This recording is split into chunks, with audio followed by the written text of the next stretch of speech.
Hey guys, today I'll be telling you guys about this dude, Johann Sebastian Bach.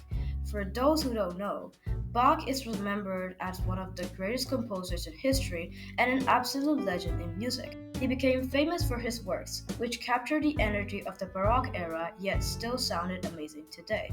But what was his life actually like? Let's go back and see how his life was. Johann Sebastian Bach was born on March 31st, 1685, in this place, Eisenach, in what is now Germany. His father, Johann Ambrosius Bach, had 8 children, but 3 died, so only 5 remained, and Bach was one of them. Now, it won't be surprising that Bach's family was full of musicians. His dad, his siblings, his cousins, his uncles, they were all musicians. At this point, music was basically in his DNA. At age 8, little Bach attended the local Latin school and learned basic music skills from his father, like how to play the violin and keyboard and stuff.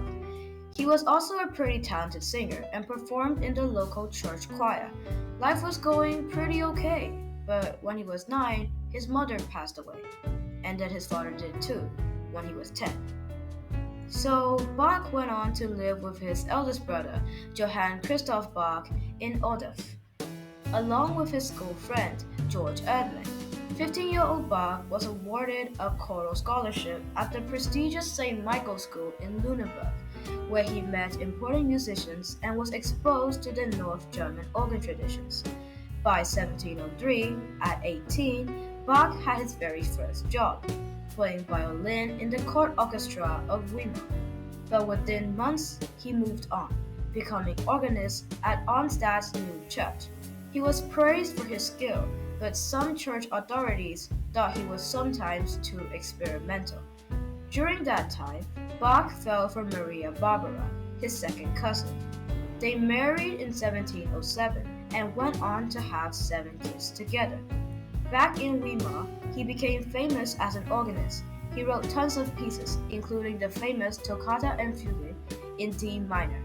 During his early years in Arnstadt and Weimar, Bach was basically like Jimi Hendrix, except it was in the 1700s and it was on an organ. In 1717, when Bach was 32, he moved to Cothen to work for a prince. It was here that he created the Brandenburg Concertos, some of his most famous works. But sadly, in 1720, while Bach was away, his wife Maria Barbara died suddenly, which was a huge punch in the guts for him. But a year later, he married Anna Magdalena, who was a professional singer. Together, they had 5 children. 6? 8? Oh, okay. Together, they had 13 children. 3 years later, Bach moved to Leipzig as the director of music at St. Thomas Church, where he stayed for the rest of his life. Over the years, he wrote hundreds of church cantatas and major works, like the St. Matthew Passion and the Mass in B minor and the Goldberg Variations. In the 1740s, in his late 50s and early 60s, Bach was still going strong. He even impressed King Frederick the Great and wrote the musical offering after visiting him. His final masterpiece, The Art of Fugue, was left unfinished when his health declined. Bach died in Leipzig on July 28, 1750, at the age of 65, leaving behind a legacy that still rocks the music world today. And with him, many say that the entire Baroque era came to a close end.